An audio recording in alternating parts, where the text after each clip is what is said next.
This is the most beautiful city in the world, he says. Our city. For me, these old stairs at Damascus Gate are better than all the castles in the world. He sells fresh juice on some of the most contested land in Jerusalem, perhaps even the world. Here, just outside the old city of Jerusalem, the light rail line at this point very nearly follows the Green Line. For decades, this has been the line between largely Palestinian East Jerusalem and largely Israeli West Jerusalem. If President-elect Donald Trump follows through on his campaign promise to recognize an undivided Jerusalem, this line may be no more than a light rail line. Jerusalem has always been the most difficult question in the Israeli-Palestinian conflict.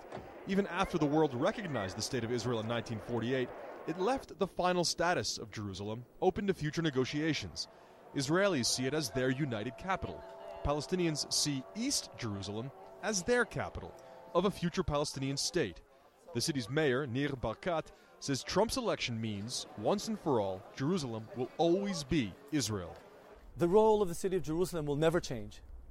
It has to be under the sovereignty of the Jewish people. It has to play an inclusive role. It can never function as a divided city. There are already 2 American consulates in Jerusalem, one west and one east.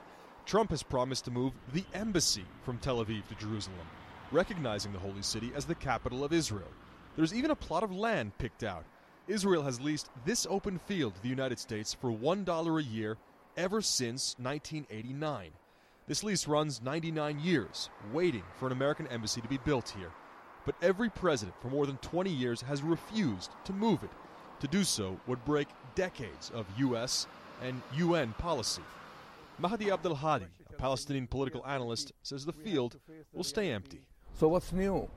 It's only rhetoric, it's only slogan, although it's very much symbolic to tell us, you Palestinians will not have a capital in Jerusalem. And nobody can dismiss our presence in Jerusalem. We are deep-rooted here. The morning after the elections, U.S. Ambassador to Israel Dan Shapiro was asked about the promise to move the embassy to Jerusalem. It was a question he didn't want to touch. I serve on the policy of my government.